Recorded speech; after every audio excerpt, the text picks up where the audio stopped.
One of the things I hate about not being closely related to a school is that the wonderful Thanksgiving lunches are happening right now.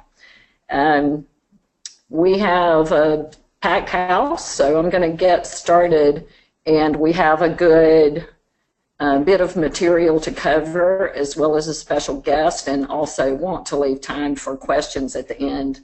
It's a great group today. We've got folks from all across the country. We've got Canada and India represented. We have school owners. We have multi-site school owners. We have national groups represented, and also nonprofits. And it's really nice to see such a diverse group of people come together to talk about what's going on in our industry and how we can all work together to be stronger. And so you might noticed already that I've got a little bit of a voice issue here. Some people would argue that I've been talking too much this week, which may be true, but the hot tea and the cough drops are close by, so hopefully we won't be too annoying.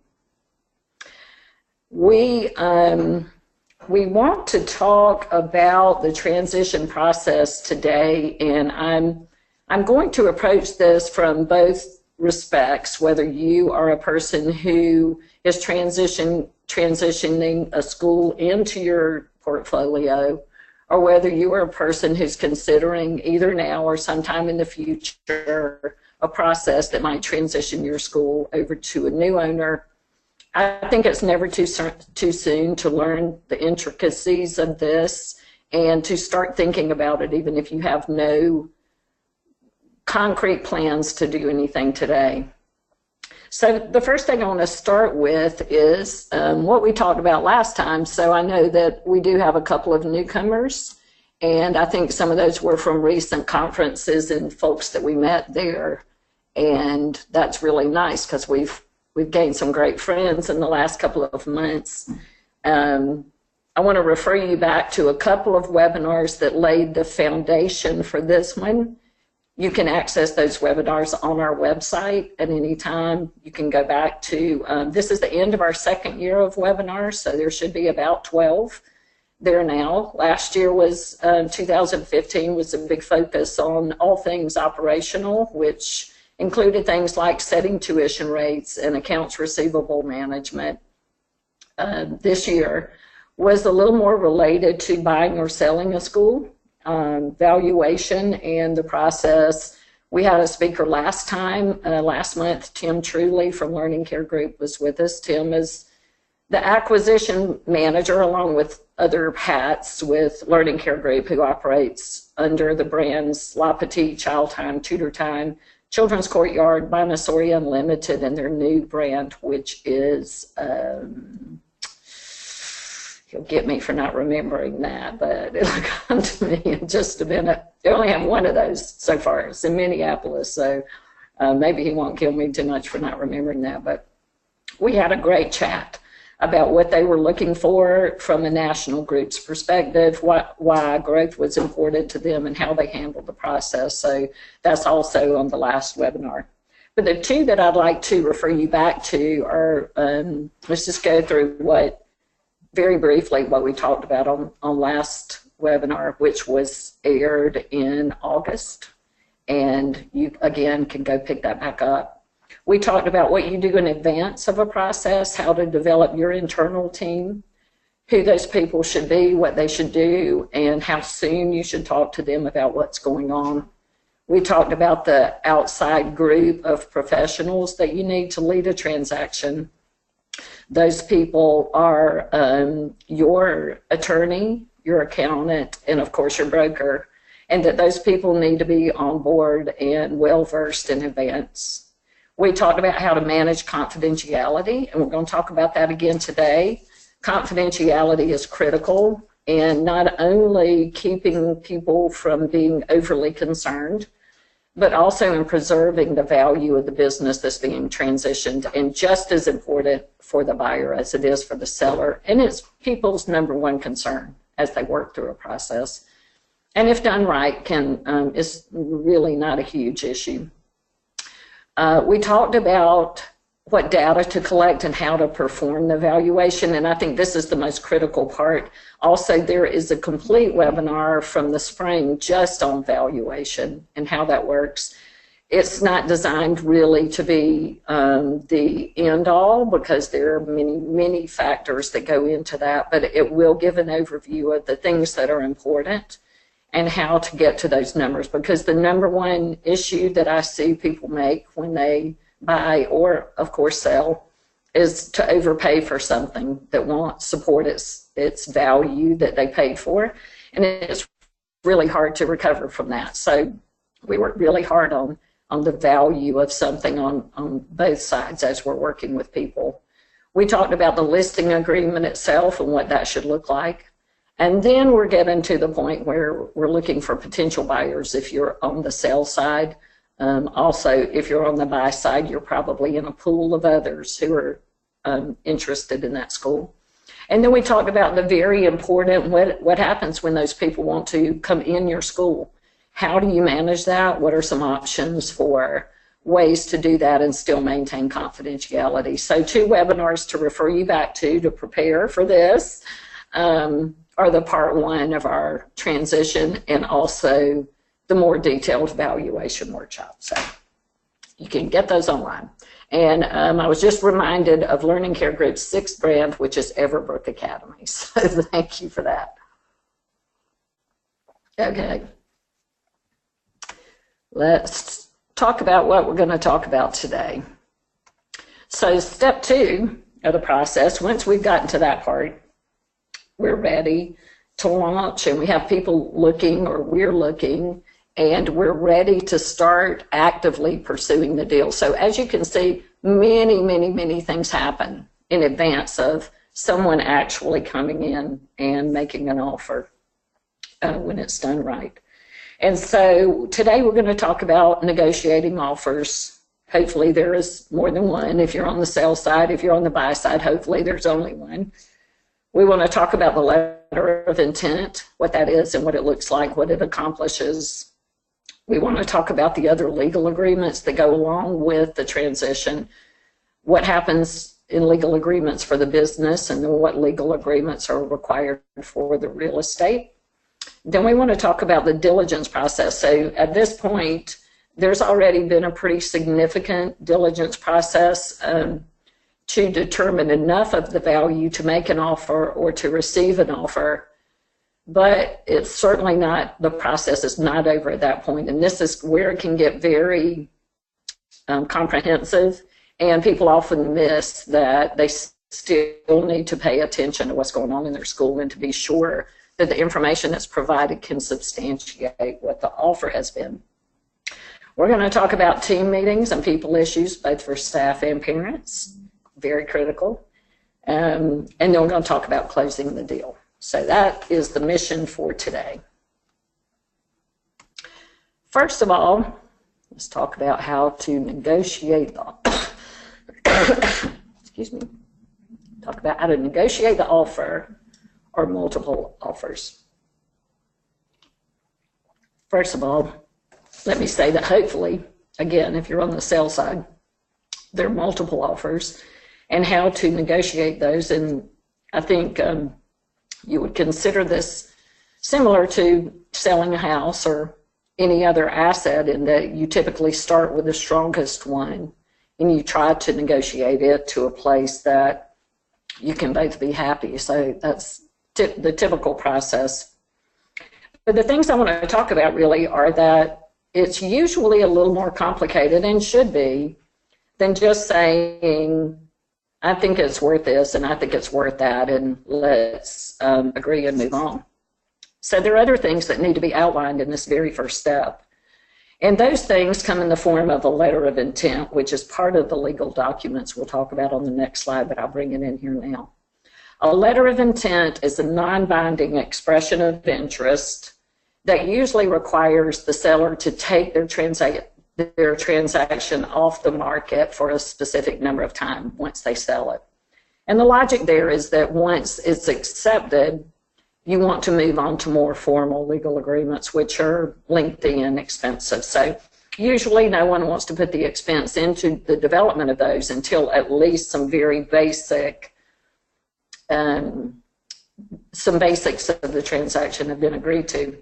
So the main thing, of course, is the price. You know, you want to agree on the price, but also how is the price going to be paid? So is it going to be paid all in cash at closing? Are you willing as a seller to accept a note?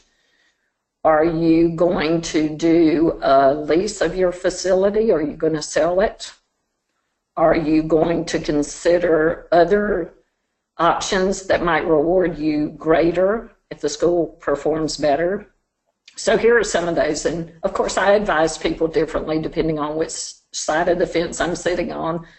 And you would too, I'm sure. If you are a seller and I'm advising you, I want you to get all your cash at closing. I want you to either get a fair market value for your real estate or have a long-term lease so you have options about what to do with your real estate later. And if possible, I want you to get some upside in the future from something else. So if you're, of course, a buyer, you want to convince the seller to let you pay that over time if possible, because often you can pay the proceeds from business operations without coming up with quite as much cash in advance. And you want to have as many options as possible for the real estate and get that at a great value. So let's talk about the cash versus note concept. I advise people again differently on this depending on the level of risk I think they're assuming from the particular buyer. So if I feel like that you have first of all, national organizations, if you're a target for one of the national groups who are very aggressive in the buy market right now, they will pay all cash because they have cash and is their preference. They don't ask sellers to take a note. If you have more of a individual to individual situation, then they're very common. Usually the reason for that is to mitigate the amount of financing a person has to have. But I would consider this, if you're selling, based on the risk that you see associated with that person effectively operating your school. So basically, how risky do you think it is that they'll have that cash in the future and be able to operate the school in a way that generates that cash? So basically just a risk issue. If I feel like it's an incredibly large risk issue, I usually say to someone to be happy with the cash that you get at closing, but maybe increase the price a bit and get more in a future note that might be more at risk. So you're happy if you get it and keep you from retiring if you don't. The next thing to think about is that you want to know the structure of the transaction, whether there are two different ways to buy a company. You can buy its stock or you can buy its assets. If you buy its stock, then you own that company, the shell of the company and everything in it, including its debts and liabilities, all of its assets, including cash and accounts receivable. If you purchase its assets, which is what is done in our industry, and I'll explain in just a minute, then you're purchasing the equipment, the furniture and fixtures, the goodwill and, / ongoing business and vehicles. And so what that does is allow a purchaser to acquire the assets without, and usually excluded from those assets are cash and accounts receivable. So the seller would collect his own debts that are owed to him at the closing date and also keep his cash. But the logic behind that is that they also don't acquire the liabilities or future liabilities. So if you acquire a shell of a company, you're then responsible for any liability that occurs in the future that might have been a part of the past. For instance, if a year from now, a person files a lawsuit for an incident that happened in the school before you were in control, you will be responsible for that. So that's typically why the majority, and very near 100% of the transactions in our industry are asset purchases or asset sales and not stock purchases or stock sales. On your lease, again, I think the terms of a lease or the terms of the real estate sale should also be outlined on the letter of intent. I recommend for people who are considering leasing their real estate to get as long a term as possible. Depending on the age of the building, typically 10 years is pretty standard. If it's a brand new building, 15 is not unheard of. 5 is a little risky because you really don't want that building, probably you don't want that building back in 5 years to operate again. That's probably why you're getting out. But you do want the terms of the lease outlined there. You don't want that to be a surprise when you get a lease document. You want the terms of the real estate agreement outlined there as well.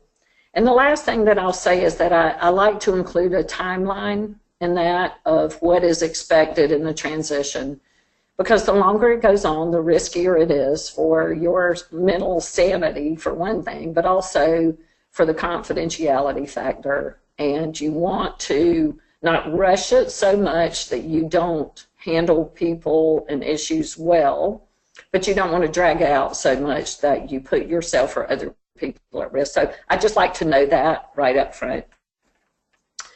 So what we have been talking about is the first part of the legal agreements, which is the letter of intent. And I think we described in pretty good detail would include the business value and the terms of the payment for the business. It would include,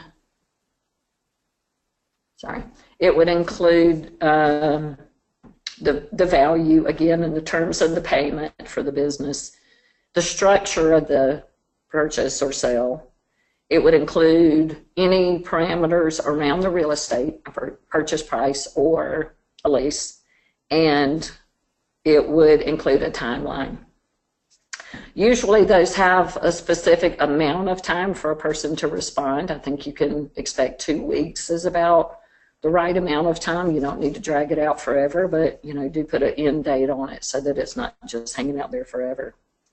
Once we get to that point and everybody has agreed, I do have to say that, in my opinion, so we have only once, and it was for a personal reason on the seller side, signed a letter of intent and not closed a transaction. And here's the reason, really. Once you get to that point, everyone's acting in good faith. The most important part is the financial part.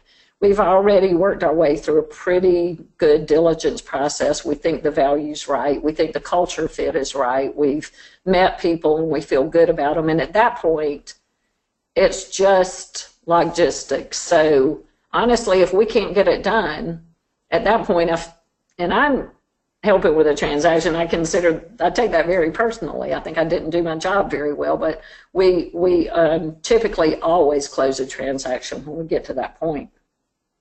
What happens next is a lot of things simultaneously, and I'm going to talk about the legal agreements here, and then we'll talk about the diligence process separately, but they typically happen at the same time.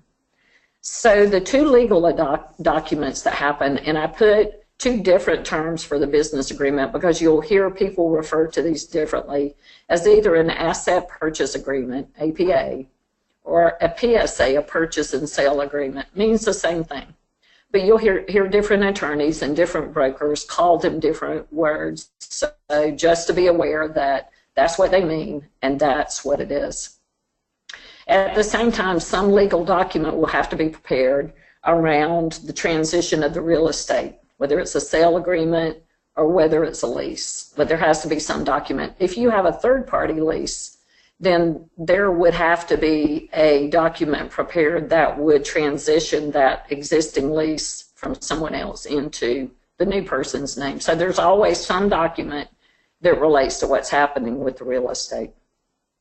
Both agreements are lengthy. They can, excuse me, depending on who draws them up, they can be more or less lengthy.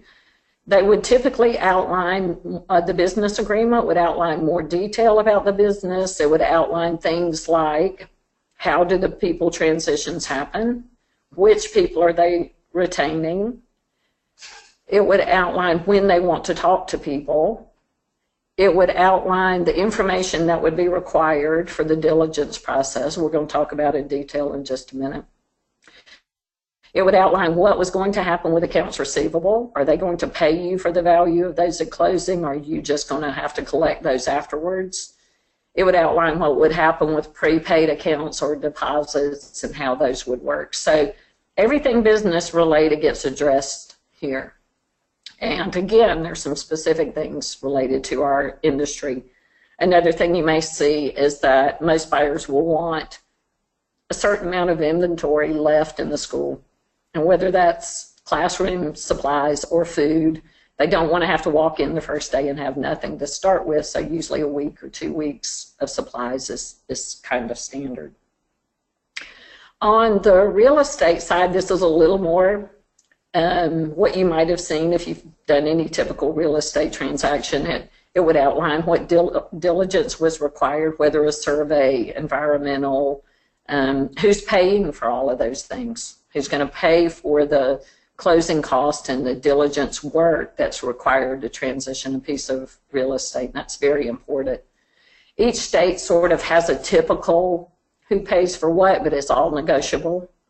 So some of the national real estate buyers require that the seller pays everything, no matter who they're typically allocated to. So you just need to know that in advance, because if you have to pay closing costs you didn't expect, then you need to know that enough in advance to work that out in the purchase price.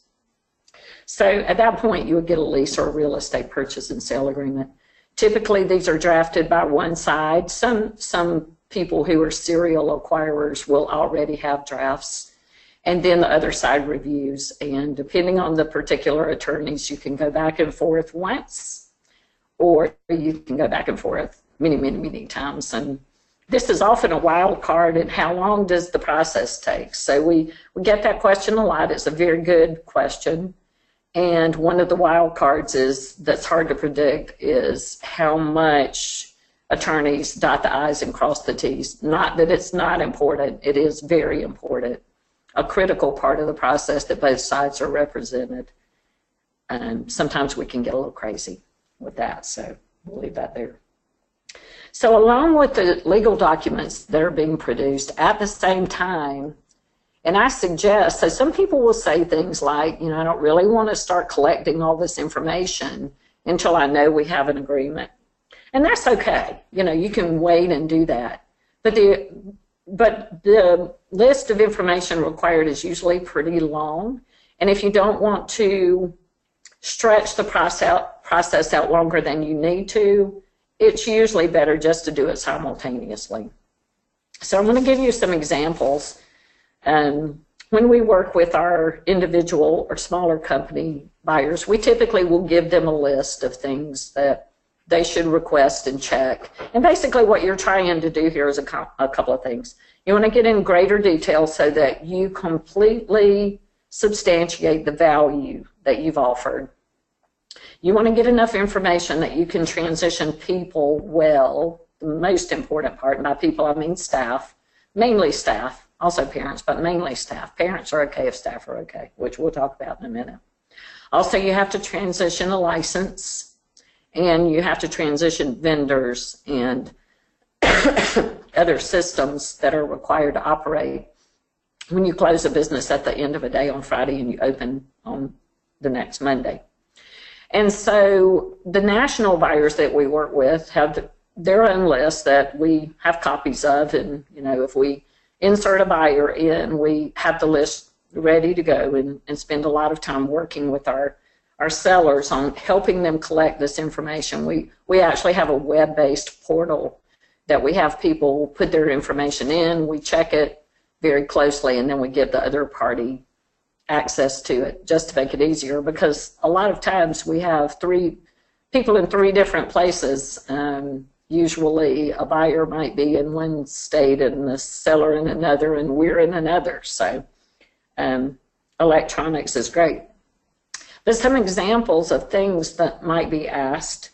And again, I want to say again that I think people sometimes miss that they have a price agreed to, They have legal documents, but the process is not over, and you cannot take your eye off the ball of your business. If business operations, because the buyer should still be asking for updated financial statements during the process, and any change would throw up a red flag. Then we want to know why. Are people changing? Did a new competitor open?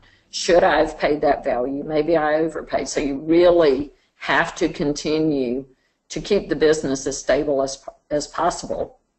And it's hard because this process is a full-time job. So I don't want to minimize it. I just want to point out how important it is.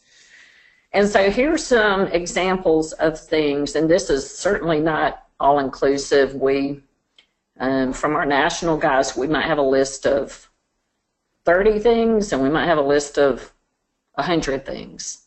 And it can be very extensive. And then once things get reviewed, questions get asked. So first of all, the financial and financing part. If you're a buyer, be sure that you get the information that you need to substantiate that those financial statements you based your offer on are reasonable. Can you ever get them down to the right penny, or do you need to? Probably not. But you would want to do things like look at bank statements and add up the deposits and be sure they're in the reasonableness test of the revenue that you see on the financial statement. The reasons it might be different. Accounts receivable can play into that, but you want to know to ask the question. If it looks completely off, then you'll want to ask a question about why that is. But there are all kinds of things like tax returns, information on accounts receivable and prepaid accounts, tuition rates, and maybe any special exceptions to what's being charged for tuition. Also, what discounts are being given and what special exceptions might be there. Do you have staff who you give free child care to, even though, because of some reason, but even though their position doesn't warrant it? That's not unusual. And all these things are okay. They just need to be disclosed. I'd say they're okay on the buy side, and mostly, most of the things we hear. And they're okay on the sell side, but they need to be talked about in advance, and then people can deal with them. On the HR and payroll side, this is really important, again, because the people transition is the most critical in doing this right. You will be asked, if you're a seller, for information about what staff make, how long they've been in the school, what their position is, any benefits that they have, how those work. And this is critical because as a buyer, you don't want to take things away from people. So you really need to come in, and your mantra is two things. For the time being, everything's going to stay the same. And we are not taking anything away from you. Overall, it might be different. Maybe it'll be better. But you seriously want to consider a transaction if you have to come in and be the bad guy right away. So if you don't feel like, people disagree with me on this, but I'll just say this because this is Kathy's opinion. If you don't feel like that you can operate that business in the manner that it's being operated, at least for some amount of time, for any reason, you need to cut back on staff. You need to, I don't know what you need to do. But if you have to make people unhappy for any reason, at least initially, strongly consider whether you need to do that or not. Because people are there for a reason, and by people I mean families, and if those families are not happy with you immediately, what you just paid for is at great risk. So I think the culture fit is critical. And again, some people disagree with me on that, and I'm not to say that you can't buy a school that is troubled in some way and you need to do positive things quickly. You need to clean it up. You need to put some curriculum in there. The teachers need training. They need support and giving them better benefits. Then you're the hero, and that's great. But to take things away from people, especially paying benefits initially, is very risky. So gathering the information you need to be sure that you can support those people in the manner they have been is very important.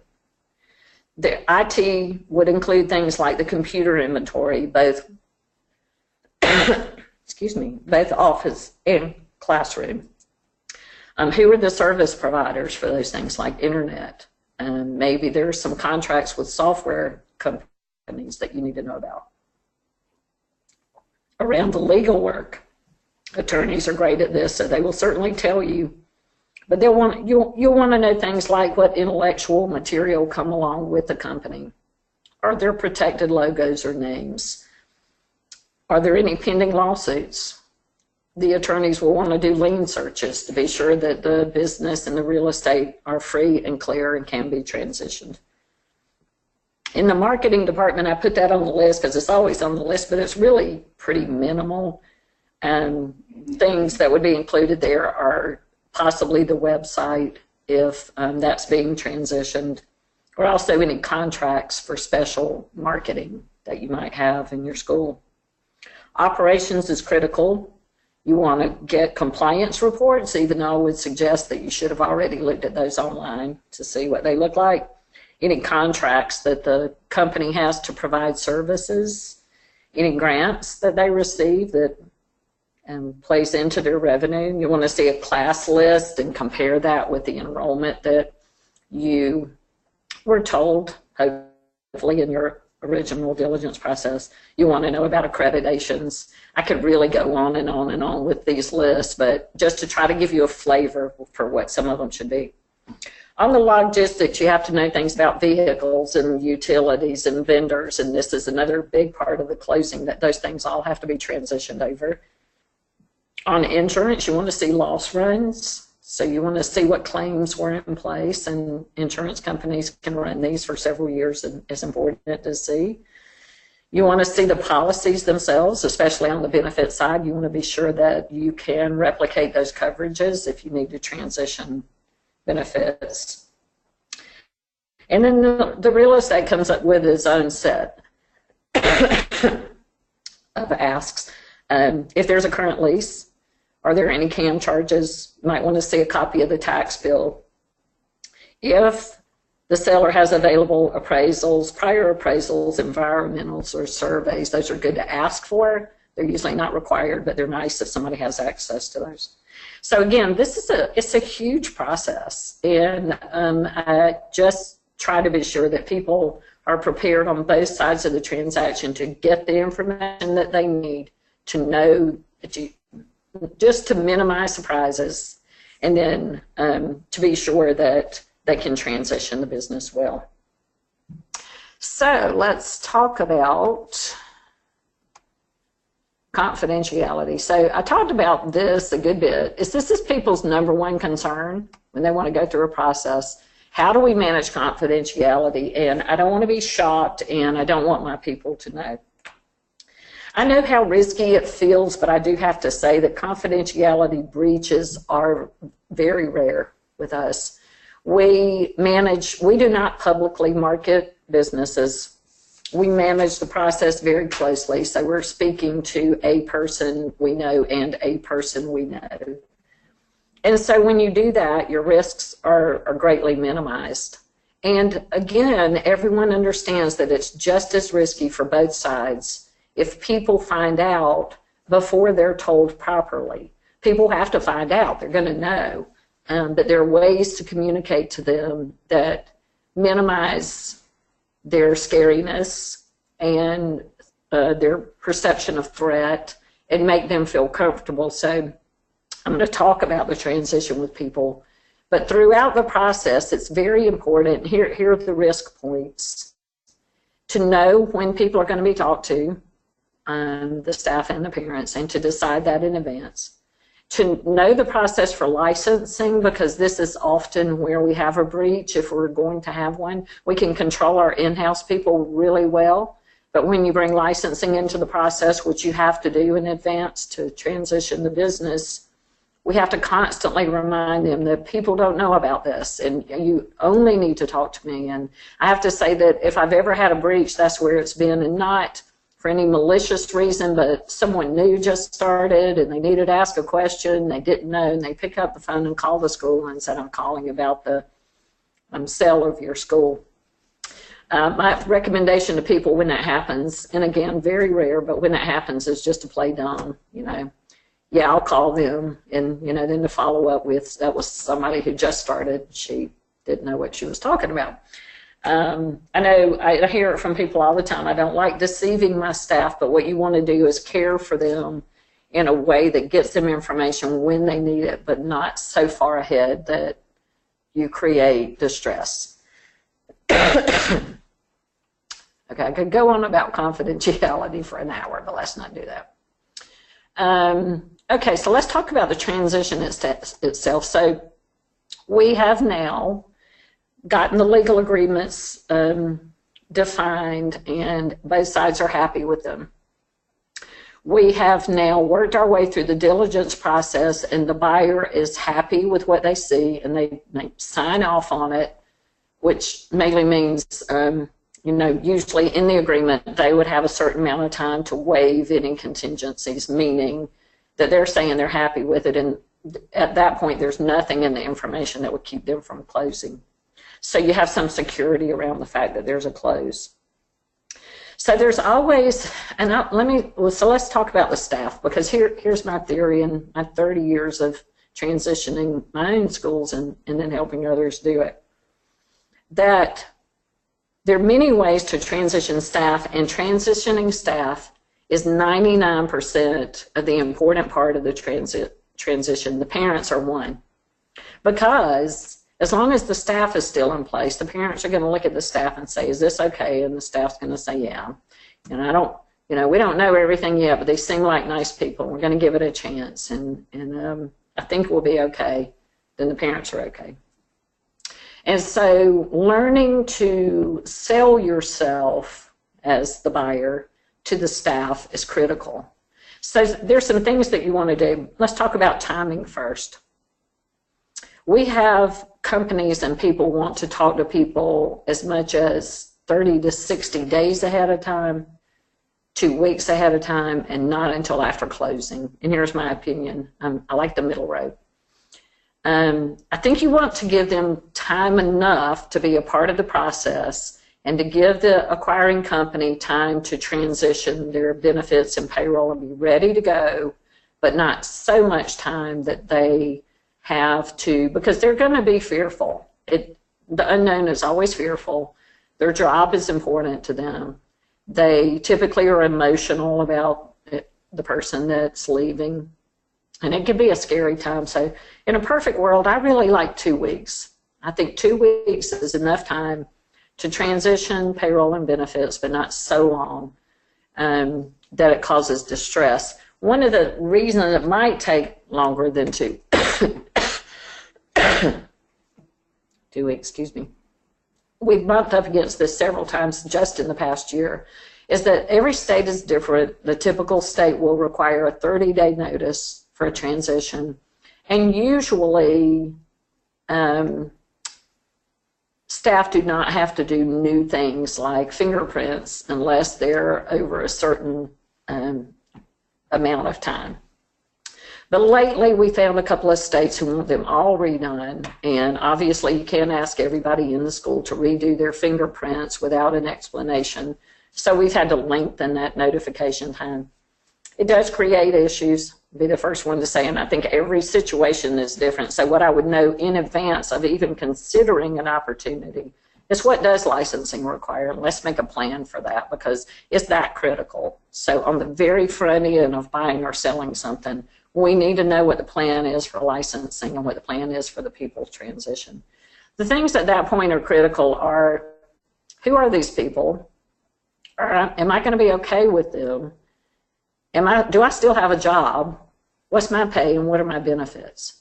So what I really like in this staff transition, staff meeting, is a brief meeting at the close of business one day. The seller says very brief comments, thanking them, letting them know how difficult a decision it was, letting them know some positive things about this acquiring company, and then basically getting out of the way. Whether that means they go to the back of the room or they leave, people have different opinions of that. I make that decision based on how potentially emotional it would be to have them still in the room. But then the acquiring company presents who they are. They say something positive. They praise the company that they're acquiring. They say you're going to show up on Monday and you're going to do exactly what you did on Friday on the day of close. If things change over time, we'll talk about those together, and they'll be with your input. And they give people a chance to ask questions, and they leave it at that. And the next thing on the list is parent notification, but believe me, before those staff leave the room, the parents already know. They used to know after the staff got home, but now the staff are texting them in the meeting, and they already know. So what happens with the parents typically is a letter, joint letter, goes out the next morning that lets the parents know about the transition, and rarely do acquiring companies have, at that point, a parent meeting. Usually, that suffices. There are a couple of people or companies that do that and give the parents a chance to ask questions and meet them. But usually, they might hold an open house later. And I found that to be very successful. Again, if people know nothing's changing, might write my check to somebody different, maybe I have to fill out a new form for licensing, and we move on. And it's usually, if the staff are happy, that's simple. So we talked a bit about licensing. Just know the process. Remember this, that the licensing agent that you're working with doesn't go through this process very often, and they probably don't know the answers to a lot of your questions. And so getting some information and some people to work with way in advance is a good thing to do. Maybe you can ask questions anonymously, but that's usually a bit risky in getting the right information. So you have to weigh that out. But to be able to be sure you have the right information, you get conflicting information a good bit, so be diligent about that. And then, of course, vendors have to be transitioned over, and those are things like utilities and supply vendors and things like that. And so I do not have a slide on closing the deal, and I had to laugh when I realized that a few minutes ago, and it was because the closing itself is often very anticlimactic. The good news, if you're the seller, is that you might see money appear in your bank account. But usually these agreements and the process have to be done so far in advance to do it properly that the last week or so, people are usually sort of sitting around waiting for things to happen. Rarely do people go to an attorney's office to sign documents anymore. They're usually done via signatures that are scanned or overnighted, and money is transferred by wire transfer, and it just sort of happens at the end of the close. So that's the process. I'd like to introduce someone who I'm now having the pleasure to work with, and she's got a wealth of experience here that I would like to ask her some questions. I have not asked her these in advance, and so I like to do that because I don't really need to know what the answers are before we get here, but I like for you guys to be able to ask questions as well. If you notice on your panel bar over to the right, there's a tab that says, "Hi, Michelle." There's a tab that says questions. And for the next 15 minutes, as you are listening to me and Michelle, please feel free to type your questions in. We'd like to leave a few minutes and answer things about you guys. So like I said, last time we had a part one of this, we had a buyer with us, and that was very helpful. Michelle has an incredible school. She used to have two, so that's what she's going to talk about in the Memphis market. And she now works with me, so she's one of my favorite people, and I feel very blessed to have her. But Michelle, could you just spend a minute and tell us about yourself and how you got in the industry and where you are now? Well, sure. I have been in this industry for 20 years, and I got into it after my second son was born. It was just a great opportunity for me to be able to be close to my children when they were young. And then, of course, it's an industry, as everyone knows, that you just fall in love with, and I just kind of grew it from there. I opened my first school in Tennessee. It was about 15 years ago, and I owned it for a little over 10 years before I sold it. And in the meantime, I was also opening a second school. So there were just reasons that I sold the first one. I found that it was too much for me. I know some people are out there with 10, 15 schools and do it fabulously. I can only do one school at a time. So I, then sold that school, and we had just grown it to a point. And So it's been a long, glorious adventure being in this industry, and to be able to go from being a school owner, school seller, and now helping others buy and sell schools. It's been a lot of fun. Yay. And for us too. Could you talk a little bit about the type of buyer that bought your school? My school was purchased by a national buyer, a very large buyer. And it's just interesting now to work with them on the other end. But yeah, so it was a big buyer. It was a national. I don't actually know the answer to this question, so I might be getting myself in trouble. Did you have a broker? I did have a broker. I did, and it's only because I did not know you then, Kathy. And in hindsight, looking back, where I was going, but okay. In hindsight, I wish I had you. And honestly, and I don't think he's watching, the broker I had is one of the reasons that I said, you know what, I need to become a broker, because I had a broker that has never spent any time in this industry and just really probably knew more of the business side of it and didn't know the emotional side and didn't understand ratios and just different things that are very important to this. So. Yeah. So, of course, we're plugging here, but and we talked about this in the first webinar, but someone who knows the industry and can work you through the process, I feel very strongly about, regardless of what your company is that you're selling. So talk about how you went about the process, or how did the process work for you? Was it good? You heard me talk about this process, and I know you were on the first webinar too. Were there things that you think maybe you were happy about, or you could have done differently? How did the process in general go for you? On the process in general, I think what I would let people know is it is not a quick process. It is not similar to selling your house. In some aspects it is, but it is a longer process and there are more working parts. So be prepared for that. I think in hindsight, knowing what I know now, I would have wanted to have a broker such as you or someone that knew the industry, because in our cases we're able to look at people's financials and give them options as to how they can make changes to maybe make their business more profitable. And I did not have that luxury. So going back and looking at my numbers, I'm like, gee, if I would have done this, my business would have been worth more. But the process itself, again, it's just long. It's a long process, and you just need a lot of patience. I think it helps to be organized. It helps to the due diligence list to work on that and try to get as much as that done, because once you've kind of started working on that, especially towards the end, there's so much information that's needed. If you have it already compiled, it's just going to make your life a little bit easier. Right. Okay. Really good point, because it can get very long and hard, and it's so emotional. Mm-hmm.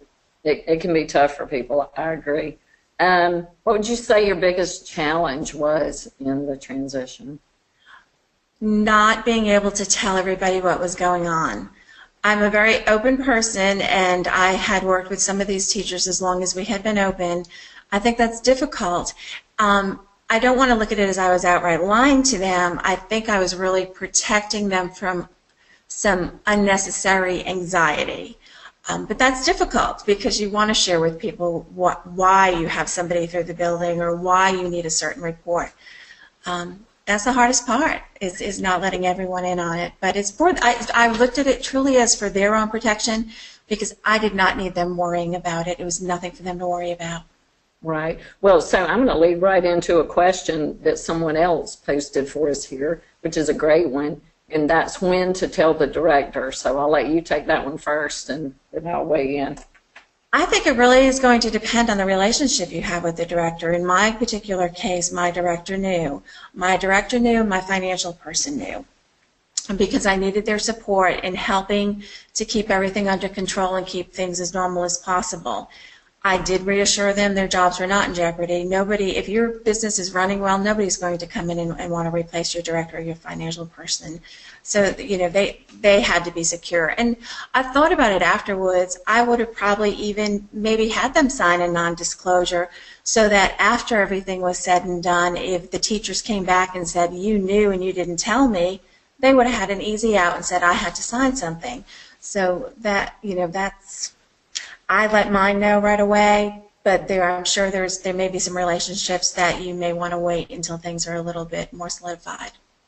Yeah, I would piggyback on that and completely agree with you overall. I advise people exactly the same way. You know the person. I feel like minimally the director needs to know a good bit in advance of the rest of the staff because for two reasons. She or he needs to be made to feel special because you really need you need them in this transition going well. And the second thing is, it's just more respectful to do that to them. So if, say in a perfect world, if we're going to tell the staff in 2 weeks, maybe at least a week. But so I have people who will tell the director like you did when they start the process. And I think that's great. And a lot of times, that person feels like they might have a opportunity to do more in a different situation. I recently had a transition where the person was just told the day before, not so good. Really, they just didn't have time to absorb it, and they really did not feel supported. So kind of those parameters, but I agree with you. You have to know your people. You have to know.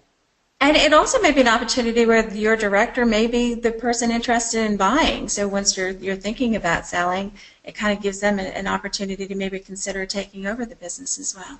Oh, I really like that because I love the transitions to staff. You'll hear me say in some other webinars and speaking engagements that usually the barrier to that is funding, because for an individual to have the funding they need to do that is tricky, but when it can happen, that's beautiful. I like that. But the fact that you at least gave them the opportunity, I think, would speak volumes to that person. So that's a great idea.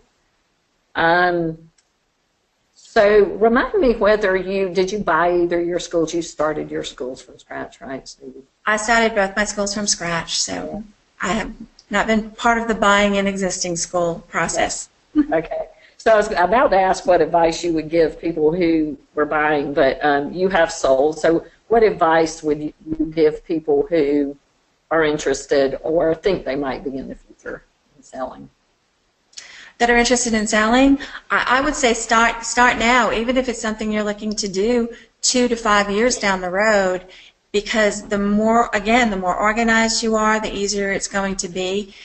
And like I said, one slight change into something you're doing could bring you so much more money in the end. It may be as simple as paying off a bus or paying off a copier that you're close to paying off. But I'd say stop preparing now, start looking at your financials so you know where you're at, figure out where you need to be and what changes need to happen to make your goal achievable.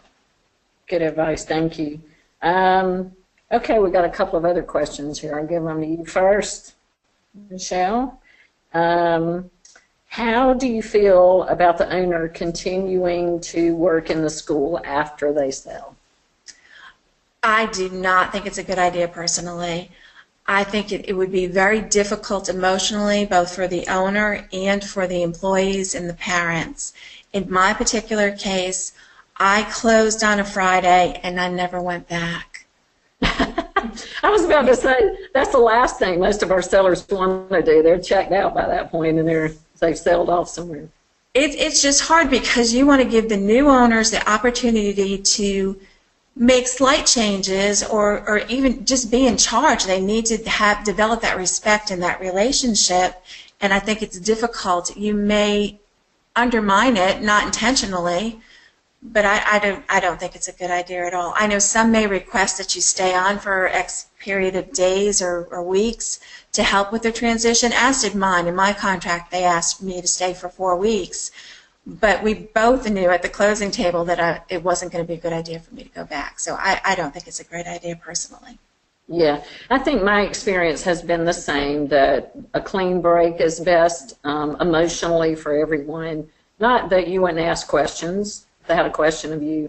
And both mine and Michelle's answers, we're assuming there's an on-site director that is not the owner who would not just walk out the door if they're the day-to-day person that knows staff. But that's the most successful transition anyway, when the owner is not the director. So I tell people all the time, your job is to work your way out of a job so that when the school transitions, the people remain exactly intact.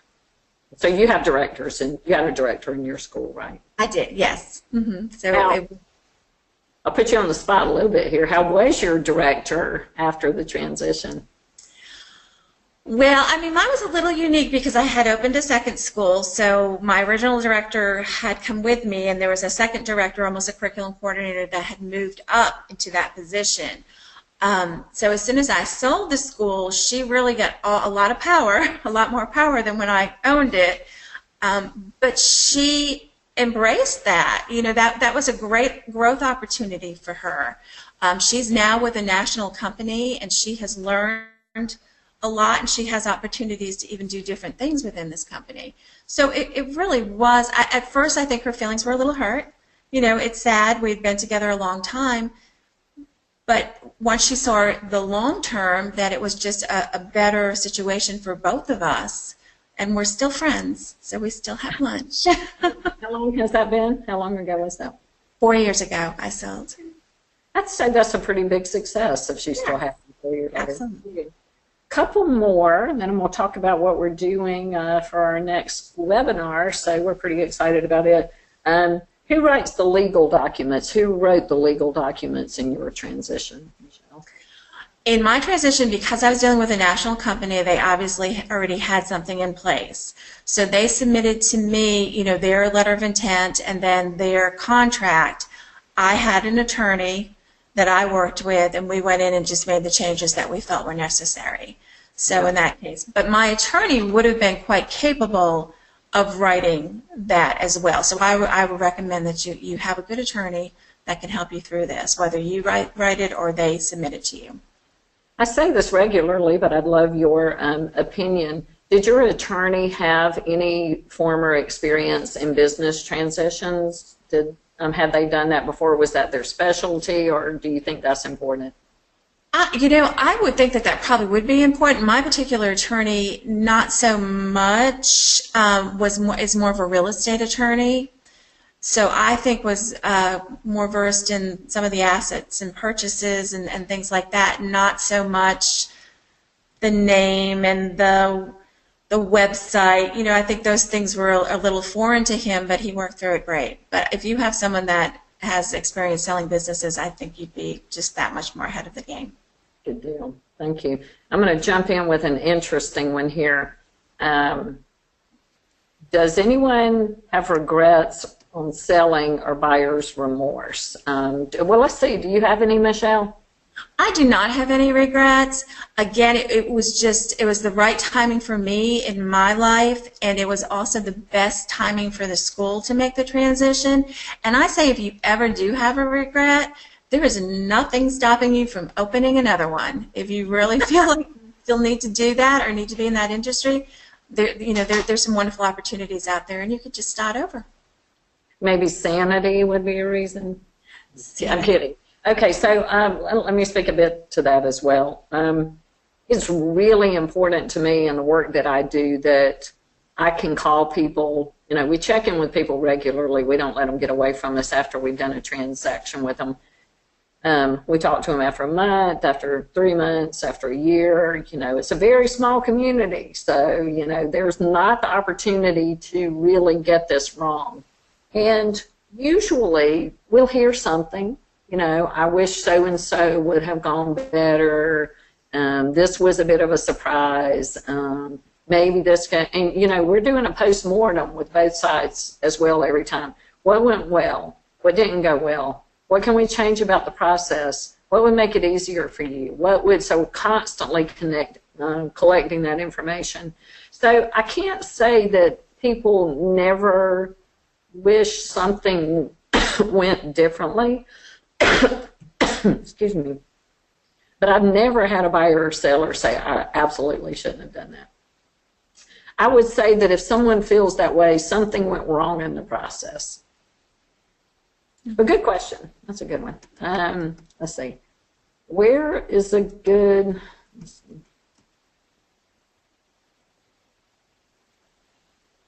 Where is a good resource to look at national companies that are interested? Well, really good question. So right here, I'm happy to talk to you about it.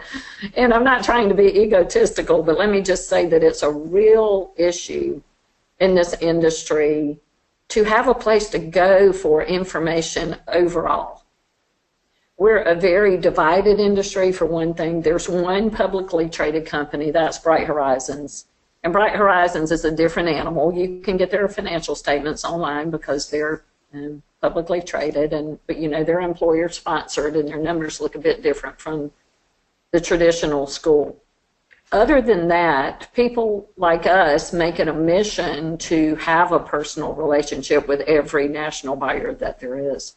And honestly, those guys change what they're doing or their intentions are so often that we're in constant contact with them. And so a place to go to find that will be a challenge, just as it is a challenge to find information on what your financial statements look like and how do you manage staff in a certain way. It's just really tough to know where to go for that.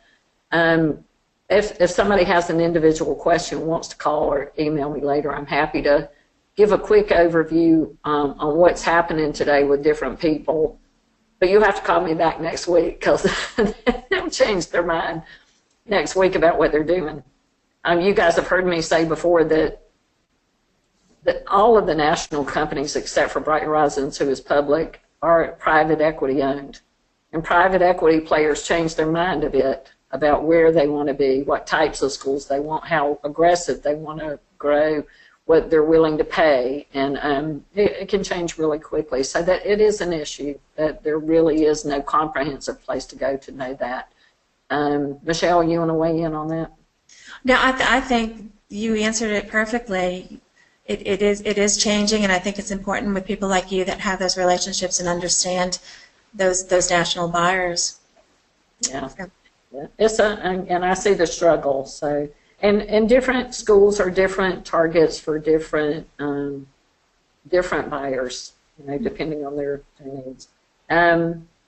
We had a question about, do both parties need an attorney? But I think we answered that. You would say yes to that, Michelle. Oh, absolutely. Yes, absolutely. Yeah. Okay. So last question. Well, let me take one more because one more just popped in. The last one was best way to get a hold of you, but I'm going to talk about that in just a minute. What are some creative ways to finance a purchase? Okay, very quickly, I would go back to our last webinar, and I think you have more information, but today for individual buyers, I would say that SBA is the best way to go. So I have to advise all along the spectrum. SBA is still lending and a great way to go for smaller companies, mainly because you have less requirements for a down payment. The process is a pain to go through, but to be honest with you, traditional financing is a pain to go through today too, so that's not much more helpful. Companies that have a bit of size to them and have shown some financial strength, we can bring in real estate partners for that will help them grow that way. Companies that get up to a little bigger size, there's some equity players who will also invest and help you grow.